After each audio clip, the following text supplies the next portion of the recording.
I think it was iTunes downloads that your friend turned you onto that sort of suddenly made you realise at the beginning of all this that there was something going on, even before the movie was out there, before the whole thing took off.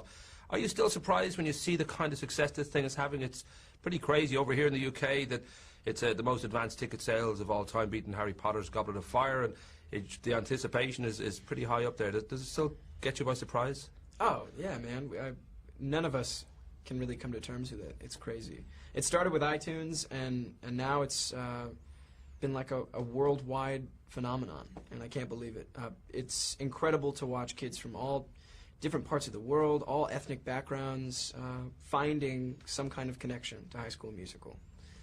I know the original plan for 3 was a sort of a Halloween theme, and then they saw one on the senior year, the kind of end of schooling would be a better idea. And I know you were a little bit hesitant at one point about whether you'd go with this or not.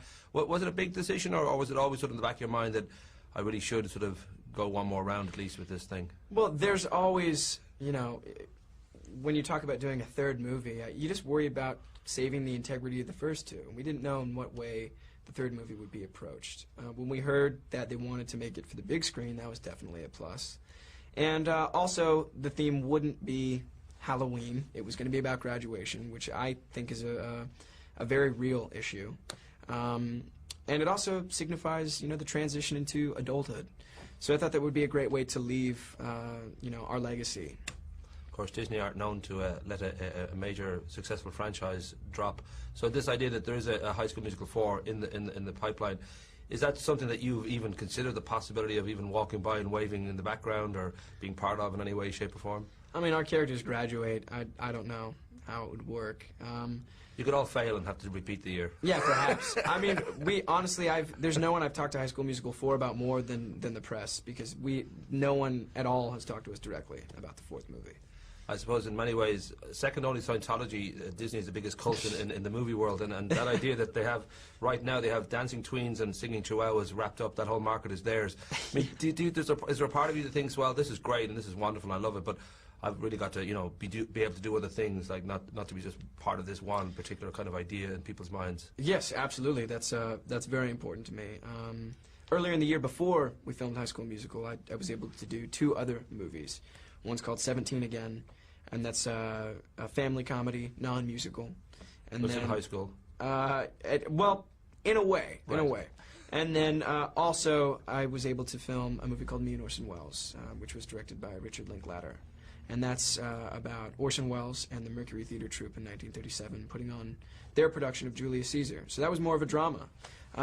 So I'm already trying to branch out, you know, diversify.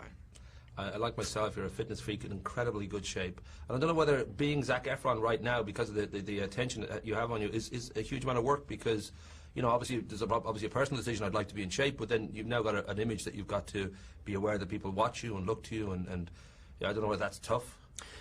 You know, it's, for me, it's always been about the work. It's been because I've enjoyed doing it. And everything else has been either a pleasant or unpleasant side effect. You know, so I'm just trying to be myself.